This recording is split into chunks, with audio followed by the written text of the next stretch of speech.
नमस्कार दोस्तों, स्वागत है फिर से आप लोगों का मेरे YouTube channel short time studies में। ठीक है दोस्तों, तो आज हम यहाँ पे कवर करने वाले हैं जो सोशल साइंस के जो इम्पोर्टेंट क्वेश्चंस हैं। हमने ये वीडियो जो है दोस्तों सोशल साइंस का पार्ट 2 है। ठीक है दोस्तों, हम पार्ट 1 में हमने जो कवर किया था दोस्तों, उसमें हमने कवर किया था हिस्ट्री को। यहाँ पे हम लोग कवर करेंगे ज्योग्राफी। ठीक है दोस्तों, यहाँ पे ज्योग्राफी के जो इम्पोर्टेंट क्वेश्चन है, बहुत ही ज़्यादा इंपॉर्टेंट क्वेश्चन है जिसके आने के चांसेस बहुत ही ज़्यादा हैं दोस्तों। तो इन वीडियो को लास्ट तक देखें, तो कोई वीडियो को लास्ट तक देखने की कोशिश करें और सारे क्वेश्चन जो हैं दोस्तों वो बहुत ही ज़्यादा इंपॉर्टेंट है दोस्तों। चलिए दोस्तों, इस वीडियो को स्टार्ट करने से पहले आप मेरे चैनल को सब्सक्राइब कर दीजिए, वीडियो को लाइक कर दीजिए और शेयर कर दीजिए दोस्तों में, ताकि सबका भला हो जाए। ठीक है दोस्तों, चलिए पहले क्वेश्चन से स्टार्ट करेंगे दोस्तों। पहला क्वेश्चन क्या है कि नवीकरणीय ऊर्जा नवीकरणीय योग्य संसाधन है। दोस्तों नवीकरणीय योग संसाधन क्या है? तो दोस्तों नवीकरणीय योग संसाधन क्या? पवन ऊर्जा, वन, जल। ठीक है दोस्तों, नवीकरणीय योग संसाधन क्या है दोस्तों? पवन भी है, जल भी है और वन भी है। ठीक है दोस्तों, ये होते हैं उपयोग सभी। ठीक है, नवीकरणीय योग संसाधन क्या होता है दोस्तों? जिसको हम दोबारा लगा सकते हैं, दोबारा जिसको हम दोबारा प्राप्त कर सकते हैं। ठीक है दोस्तों, चलिए दोस्तों दूसरे क्वेश्चन की तरफ फिर से पढ़ते हैं। दूसरा क्वेश्चन हमारे पास क्या है दोस्तों? उत्पत्ति के आधार पर संसाधन के प्रकार कितने हैं? उत्पत्ति के आधार पर संसाधन के प्रकार हैं दोस्तों। उत्पत्ति के आधार पर संसाधन का प्रकार है, कौन सा प्रकार है दोस्तों? तो हम सब जानते हैं कि जैव संसाधन दोस्तों उत्पत्ति के आधार पर प्रकार है। ठीक है दोस्तों, चलिए दोस्तों अगले क्वेश्चन की तरफ फिर से बढ़ते हैं। अगला क्वेश्चन हमारे पास क्या है दोस्तों? कि निम्न में से राष्ट्रीय संसाधन है, निम्न में से कौन सा राष्ट्रीय संसाधन है दोस्तों? तो जल संसाधन जो दोस्तों वो राष्ट्रीय संसाधन है। ठीक है दोस्तों, ठीक है दोस्तों अगले क्वेश्चन की तरफ बढ़ते हैं। अगला क्वेश्चन हमारे पास क्या है दोस्तों? कि लौह अयस्क किस प्रकार का संसाधन है? दोस्तों हम सब जानते हैं कि लौह अयस्क जो है दोस्तों वो अनवीकरणीय स्रोत है। ठीक है दोस्तों, संसाधन का अनवीकरणीय योग्य संसाधन है। ठीक है दोस्तों, अगले क्वेश्चन की तरफ फिर से बढ़ते हैं। अगला क्वेश्चन हमारे पास क्या है दोस्तों? कि ज्वारीय ऊर्जा किस प्रकार के संसाधन है? ज्वारीय ऊर्जा किस प्रकार के संसाधन है दोस्तों? ज्वारीय ऊर्जा जो है दोस्तों पुनः प्रतियोग संसाधन। ठीक है दोस्तों, ज्वारीय ऊर्जा जो है दोस्तों पुनः प्रतियोग संसाधन है। ठीक है दोस्तों, अगले क्वेश्चन की तरफ बढ़ते हैं। अगला क्वेश्चन हमारे पास क्या है दोस्तों? स्वामित्व के आधार पर संसाधन के कितने प्रकार होते हैं दोस्तों? स्वामित्व के आधार पर संसाधन के 4 प्रकार होते हैं दोस्तों, हम सब जानते हैं। ठीक है दोस्तों, अगले क्वेश्चन की तरफ फिर से बढ़ते हैं। अगला क्वेश्चन हमारे पास क्या है दोस्तों? कि भारत का कुल भौगोलिक क्षेत्रफल कितना है दोस्तों? तो हम सब जानते हैं दोस्तों भारत का कुल भौगोलिक क्षेत्रफल अगर देखें तो 32,87,266 किलोमीटर वर्ग किलोमीटर है दोस्तों। तो यहाँ पे 32.8 जो है आंसर वो सही है दोस्तों। ठीक है दोस्तों, अगले क्वेश्चन की तरफ फिर से बढ़ते हैं। अगला क्वेश्चन क्या है दोस्तों? कि मृदा अपरदन का कारण है दोस्तों। मृदा अपरदन का कारण क्या है दोस्तों? तो हम सब जानते हैं कि मृदा अपरदन नदियों का बाहर आना, ये भी मृदा अपरदन है। वन मूलन मतलब वनों की कटाई जो होती है तो वो भी मृदा अपरदन। कृषि के गलत तरीके से इसमें मृदा अपरदन, मृदा अपरदन मतलब मिट्टी का कटना दोस्तों। ठीक है दोस्तों, इसमें से उपयुक्त सभी जो है वो सही है आंसर है दोस्तों। चलिए दोस्तों फिर से अगले क्वेश्चन की तरफ बढ़ते हैं। अगला क्वेश्चन हमारे पास क्या है दोस्तों? कि भारत में लेटेराइट मृदा पाई जाती है। भारत में लेटेराइट मृदा कहाँ पाई जाती है दोस्तों? लेटेराइट नाम की जो एक मिट्टी होती है दोस्तों वो कहाँ पाई जाती है?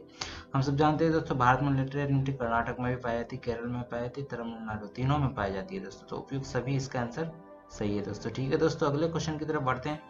अगला क्वेश्चन हमारे पास क्या है दोस्तों? इनमें से किस राज्य में काली मृदा पाई जाती है? इनमें से कौन से राज्य ऐसा है जहाँ पे काली मृदा मतलब काली मिट्टी पाई जाती है दोस्तों? गुजरात, राजस्थान, झारखंड या बिहार? ठीक है दोस्तों, तो हम सब जानते हैं कि गुजरात जो है दोस्तों वहाँ पे काली मृदा पाई जाती है, काली मिट्टी पाई जाती है दोस्तों। ठीक है दोस्तों, चलिए दोस्तों अगले क्वेश्चन की तरफ बढ़ते हैं। अगला क्वेश्चन हमारे पास क्या है दोस्तों? सड़कें एवं नहरें किस प्रकार के संसाधन है? ठीक है दोस्तों, सड़कें और नहरें जो है दोस्तों किस प्रकार के संसाधन है? तो दोस्तों वो राष्ट्रीय संसाधन है। ठीक है दोस्तों, अगले क्वेश्चन की तरफ बढ़ते हैं दोस्तों। अगला क्वेश्चन हमारे पास क्या है दोस्तों? कि भूमि निम्नीकरण क्या है दोस्तों? भूमि निम्नीकरण क्या है? ठीक है दोस्तों, तो भूमि निम्नीकरण क्या है दोस्तों? तो भूमि निम्नीकरण देखते हैं कि भूमि की गुणवत्ता का अधिक हो जाना, क्या ये भूमि निम्नीकरण है? भूमि की गुणवत्ता का कम हो जाना, क्या ये है? या दोनों, या फिर उपयुक्त में से कोई नहीं? दोस्तों हम सब जानते हैं कि भूमि निम्नीकरण क्या है दोस्तों। यहाँ पे जो आंसर है दोस्तों वहाँ पे भूमि निम्नीकरण जो है दोस्तों भूमि की गुणवत्ता का कम हो जाना दोस्तों उसको कहते हैं भूमि निम्नीकरण। ठीक है दोस्तों, तो भूमि निम्नीकरण, निम्नीकरण का मतलब ये होता है दोस्तों किसी चीज का कम निम्न कर देना दोस्तों। ठीक है दोस्तों, तो भूमि की गुणवत्ता का कम हो जाना ये भूमि निम्नीकरण। ठीक है दोस्तों, अगले क्वेश्चन की तरफ बढ़ते हैं दोस्तों। अगला क्वेश्चन हमारे पास क्या है दोस्तों? कि पहाड़ी क्षेत्रों में मृदा अपरदन की रोकथाम के लिए क्या करना चाहिए? पहाड़ी क्षेत्रों में मृदा अपरदन की रोकथाम के लिए क्या करना चाहिए दोस्तों? तो पहाड़ी क्षेत्र में सीढ़ीदार खेत बनाकर कृषि करना चाहिए। ढालों पर सघन वृक्षारोपण करना चाहिए या ढाल वाली भूमि पर समुच्च जुताई की जानी चाहिए। ठीक है दोस्तों, तो ये जो तीनों जो है दोस्तों, ये तीनों करने से जो है दोस्तों वो मृदा अपरदन रोका जा सकता है पहाड़ी इलाका में। तो उपयुक्त सभी इसका आंसर सही है दोस्तों। ठीक है दोस्तों, अगले क्वेश्चन की तरफ फिर से बढ़ते हैं। अगला क्वेश्चन हमारे पास क्या है दोस्तों कि नवीकरणीय योग्य संसाधन से क्या तात्पर्य है। नवीकरणीय योग्य संसाधन से क्या तात्पर्य है दोस्तों। तो नवीकरणीय योग्य संसाधन हमने अभी पिछला पढ़ा कि जिसको हम पुनः प्राप्त किया जा सकता है या जिसको पुनः उत्पन्न किया जा सकता है उसे आप क्या कहते हैं, नवीकरणीय योग्य संसाधन कहते हैं। ठीक है दोस्तों, अगले क्वेश्चन की तरफ बढ़ते हैं। अगला क्वेश्चन हमारे पास क्या है दोस्तों कि कपास की खेती के लिए उपयुक्त मानी जाने वाली मृदा का नाम क्या है दोस्तों। कपास की जो खेती करते हैं उसके लिए उपयुक्त कौन सी मृदा है दोस्तों, कौन सी मृदा का यूज किया जाता है उसमें दोस्तों। तो काली मृदा में जो है दोस्तों कपास की खेती होती है दोस्तों सबसे अच्छी। ठीक है दोस्तों, तो ये था दोस्तों पहला चैप्टर ज्योग्राफी का। चलिए दोस्तों दूसरे चैप्टर को कवर करेंगे। चलिए दोस्तों इस चैप्टर में पहले क्वेश्चन से स्टार्ट करते हैं दोस्तों। पहला क्वेश्चन हमारे पास क्या है कि भारत का सबसे बड़ा बाघ अभ्यारण्य है। भारत का सबसे बड़ा बाघ अभ्यारण्य कौन सा है दोस्तों। तो हम सब जानते हैं कि भारत का सबसे बड़ा जो बाघ अभ्यारण्य है दोस्तों वो कार्बेट है। ठीक है दोस्तों, चलिए दोस्तों अगले क्वेश्चन की तरफ फिर से बढ़ते हैं। अगला क्वेश्चन हमारे पास क्या है दोस्तों कि भारत में कितनी जातियाँ पाई जाती है। भारत में कितनी जातियाँ पाई जाती है। ठीक है दोस्तों, भारत में जो बाघ की होती है कितनी जातियाँ पाई जाती है दोस्तों हम सब जानते हैं भारत में 16 लाख जातियां पाई जाती है। ठीक है दोस्तों, चलिए अगले क्वेश्चन की तरफ फिर से बढ़ते हैं दोस्तों। अगला क्वेश्चन हमारे पास क्या है दोस्तों कि भारत में कुल कितने राष्ट्रीय उद्यान है। भारत में कुल कितने राष्ट्रीय उद्यान है दोस्तों। हम सब जानते हैं कि भारत में 92 राष्ट्रीय उद्यान है दोस्तों। भारत में 92 राष्ट्रीय उद्यान है दोस्तों। ठीक है दोस्तों, अगले क्वेश्चन की तरफ फिर से पढ़ते हैं।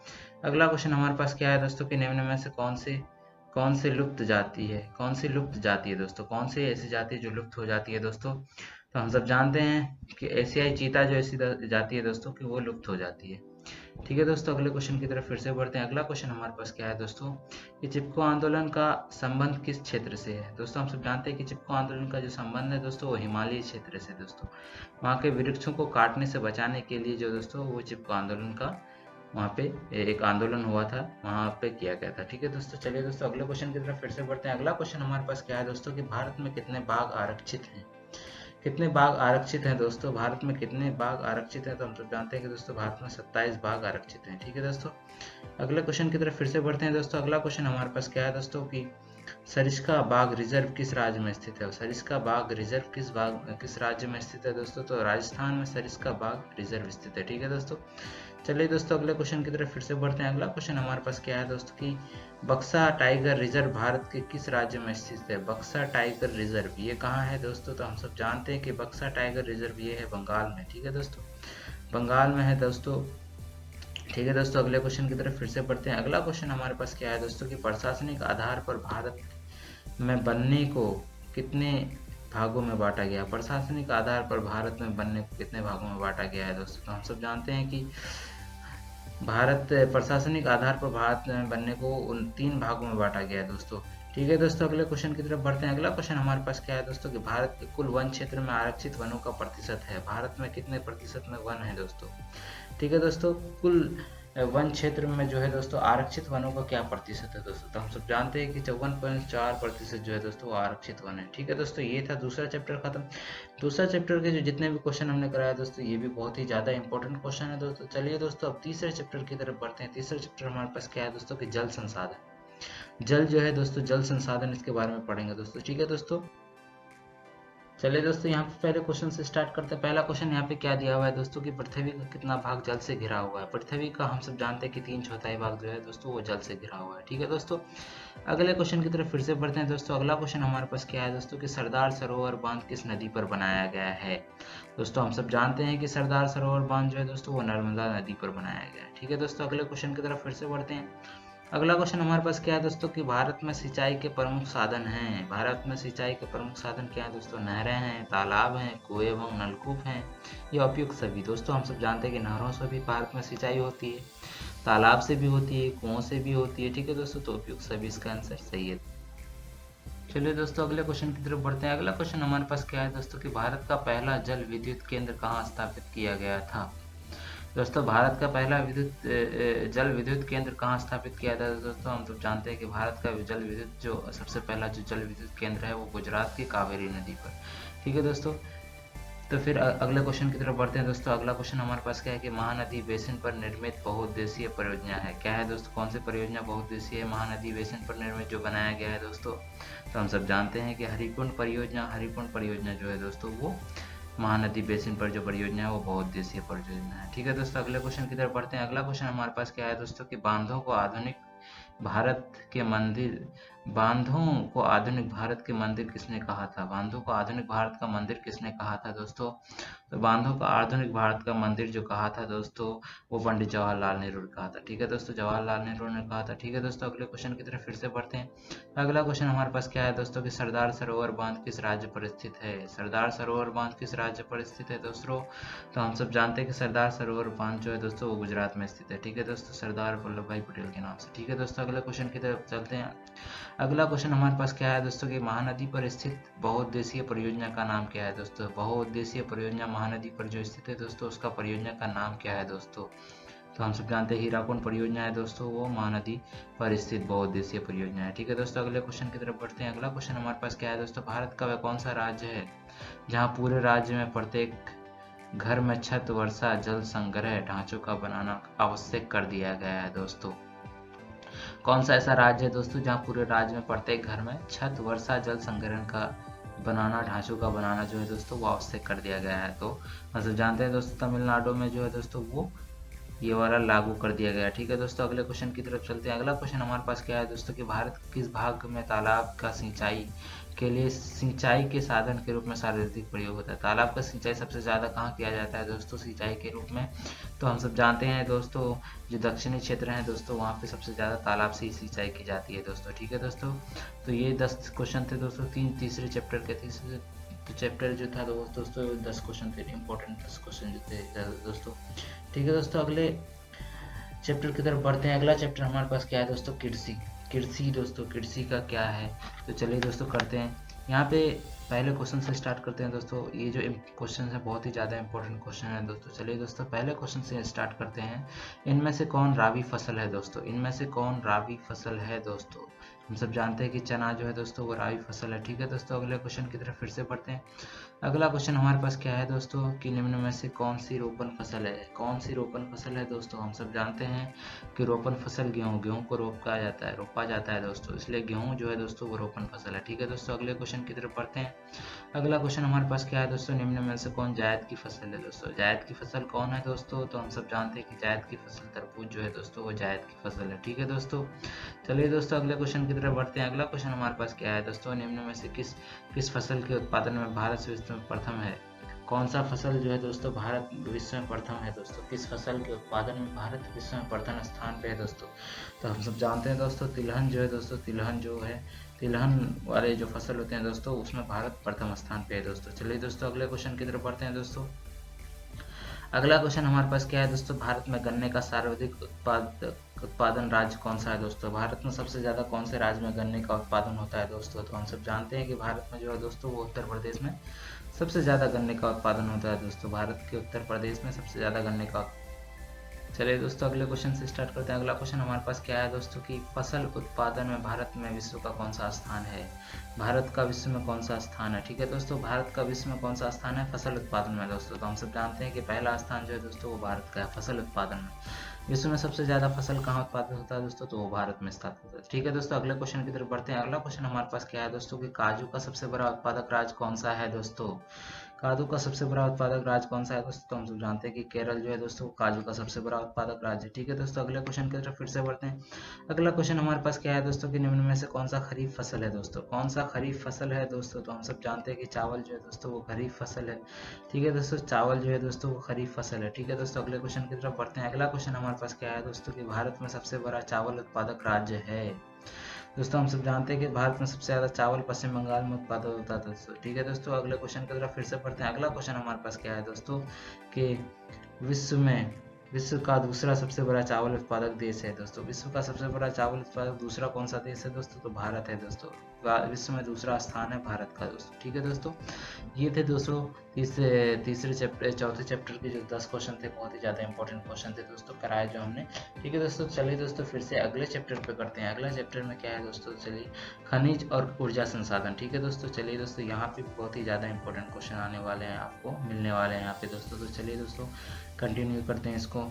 तो पहला क्वेश्चन यहाँ पे क्या है दोस्तों कि भारत का परमाणु ऊर्जा केंद्र, मतलब प्रथम परमाणु ऊर्जा केंद्र भारत का कौन सा है दोस्तों? तारापुर महाराष्ट्र में जो है दोस्तों वो प्रथम परमाणु ऊर्जा केंद्र है दोस्तों। ठीक है दोस्तों, अगले क्वेश्चन की तरफ फिर से बढ़ते हैं। अगला क्वेश्चन हमारे पास क्या है दोस्तों कि निम्न में से कौन हेलो खनिज है? निम्न में से कौन, इनमें से कौन हेलो खनिज है दोस्तों? तो जस्ता है दोस्तों, वो हेलो खनिज है। ठीक है दोस्तों, अगले क्वेश्चन की तरफ फिर से बढ़ते हैं। अगला क्वेश्चन हमारे पास क्या है दोस्तों, निम्न में से सर्वप्रथम किस्म का लोहा अयस्क है। सर्वप्रथम किस्म का लोहा अयस्क कौन सा है दोस्तों? तो हम सब जानते हैं कि सर्वप्रथम किस्म का जो लोहा अयस्क है, मैग्नेटाइट जो है दोस्तों, वो सर्वप्रथम किस्म का लोहा अयस्क है। ठीक है दोस्तों, अगले क्वेश्चन की तरफ फिर से पढ़ते हैं। अगला क्वेश्चन हमारे पास क्या है दोस्तों, निम्न में से कौन सा ऊर्जा खनिज है? निम्न में से कौन सा ऊर्जा खनिज है दोस्तों? तो हम सब जानते हैं दोस्तों कोयला जो है दोस्तों वो ऊर्जा खनिज है। ठीक है दोस्तों, कोयला क्या है दोस्तों? ऊर्जा खनिज है। ठीक है दोस्तों, अगले क्वेश्चन की तरफ फिर से बढ़ते हैं। अगला क्वेश्चन हमारे पास क्या है दोस्तों कि भारत का कौन सा राज्य कोयले की बड़ी बड़ी खानों के लिए मशहूर है दोस्तों? तो हम सब जानते हैं दोस्तों कि भारत का कौन सा राज्य कोयले की बड़ी बड़ी खानों के लिए मशहूर है, तो वो झारखंड है दोस्तों। ठीक है दोस्तों, अगले क्वेश्चन की तरफ फिर से बढ़ते हैं। अगला क्वेश्चन हमारे पास क्या है दोस्तों कि भारत में सबसे अधिक कोयले का भंडार है। भारत में कोयले का भंडार सबसे अधिक कहाँ है दोस्तों? तो हम सब जानते हैं कि दामोदर की घाटी पे जो है दोस्तों वो भारत में सबसे अधिक कोयले का भंडार है दोस्तों। ठीक है दोस्तों, भारत में सबसे अधिक कोयले का भंडार जो है दोस्तों वो भारत दामोदर की घाटी पे है दोस्तों। ठीक है दोस्तों, अगले क्वेश्चन की तरफ फिर से बढ़ते हैं। अगला क्वेश्चन हमारे पास क्या है दोस्तों कि सोने की सर्वाधिक मात्रा उत्पादित करने वाला राज्य कौन सा है दोस्तों? सोने का सबसे ज्यादा उपज करने वाला राज्य कौन सा है दोस्तों? ठीक है दोस्तों, तो सोने के उत्पादन में सबसे बड़ा राज्य इंडिया में कौन सा है दोस्तों? तो चलिए दोस्तों ये क्वेश्चन हमको पता है दोस्तों, इसका आंसर हम लोग को पता है, इसका आंसर है कर्नाटका दोस्तों। ठीक है दोस्तों, तो फिर से अगले क्वेश्चन की तरफ बढ़ते हैं दोस्तों। अगला क्वेश्चन हमारे पास क्या है दोस्तों कि अभ्रक उत्पादन में भारत का विश्व में कौन सा स्थान है दोस्तों? अभ्रक उत्पादन में भारत का विश्व में कौन सा स्थान है दोस्तों? तो अभ्रक उत्पादन में भारत का जो है दोस्तों वो पहला स्थान जो है दोस्तों वो विश्व में पहला स्थान है अभ्रक उत्पादन में। ठीक है दोस्तों, चलिए दोस्तों फिर से अगले क्वेश्चन की तरफ पढ़ते हैं। अगला क्वेश्चन हमारे पास क्या है दोस्तों कि भारत में सर्वाधिक लोहा पैदा करने वाला राज्य कौन सा है दोस्तों? सबसे ज़्यादा भारत में जो लोहा मिलता है वो कौन से राज्य में मिलता है दोस्तों? तो हम सब जानते हैं छत्तीसगढ़ जो ऐसा राज्य है दोस्तों वहाँ पे सबसे ज़्यादा लोहा मिलता है। ठीक है दोस्तों, छत्तीसगढ़ में।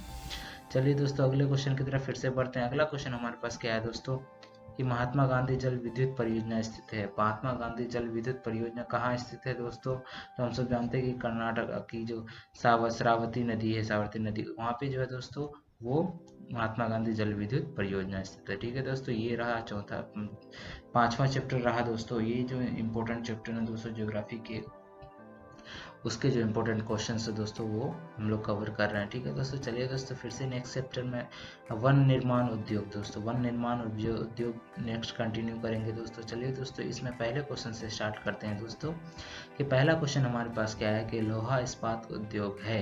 लोहा इस्पात उद्योग है दोस्तों, क्या है दोस्तों? लोहा इस्पात उद्योग कृषि आधारित उद्योग है या उपभोक्ता उद्योग है या फिर आधारभूत उद्योग है कि सूचना प्रौद्योगिकी उद्योग है दोस्तों? तो हम सब जानते हैं कि ये आधारभूत उद्योग है दोस्तों। ठीक है दोस्तों, तो ऑप्शन सी आपका सही आंसर है दोस्तों। चलिए दोस्तों फिर से अगले क्वेश्चन की तरफ। अगला क्वेश्चन हमारे पास क्या है दोस्तों, निम्न में से कौन उपभोक्ता उद्योग है दोस्तों? निम्न में से कौन उपभोक्ता उद्योग है दोस्तों? उपभोक्ता उद्योग कौन सा है दोस्तों?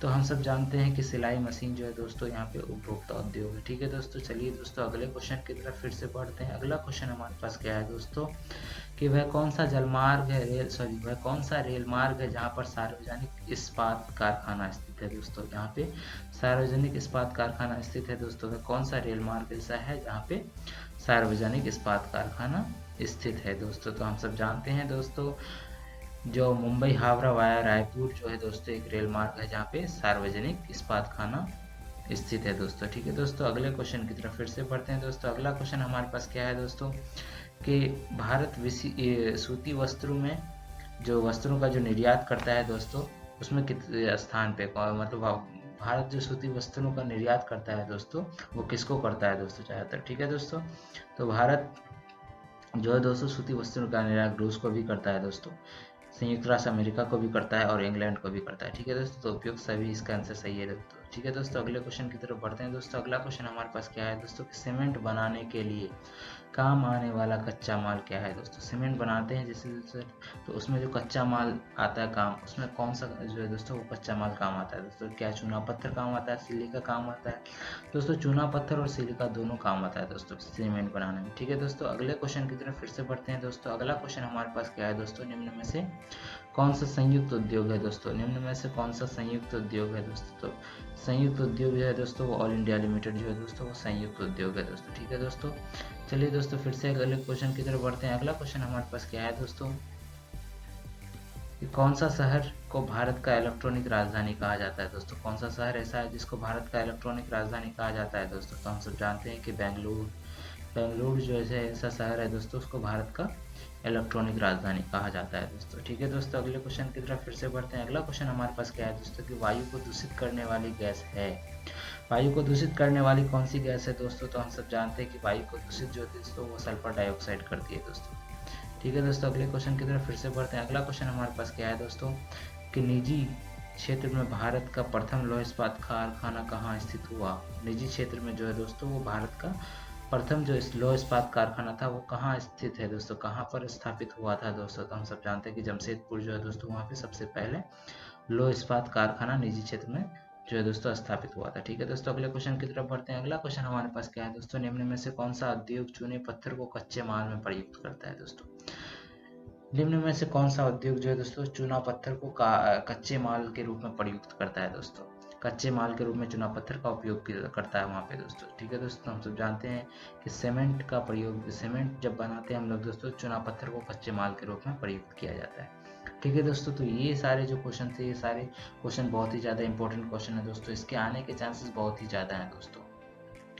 तो इसको जो है ना दोस्तों अच्छे से करिए दोस्तों, और इसके आने के चांसेस बहुत ही ज़्यादा हैं। अगर यहाँ पे अगर आप कर लेते हैं सारे ऑब्जेक्टिव, यहाँ पे जितने भी ऑब्जेक्टिव मैंने कराए हैं दोस्तों, उस सारे ऑब्जेक्टिव्स को अगर कर लेते हैं आप दोस्तों, तो आपको कहीं और से क्वेश्चन करने की ज़रूरत नहीं है दोस्तों। ठीक है दोस्तों, तो यहाँ पे आप अपना टाइम बचा सकते हैं। मुश्किल से आधा घंटा लगा के अगर सारे ऑब्जेक्टिव्स को अगर याद कर लें दोस्तों आपको, तो आपके पास और भी बचे जो टाइम होंगे उसमें आप अपना जो थ्योरी चैप्टर्स है, थ्योरी जो है उसको पढ़ सकते हैं दोस्तों।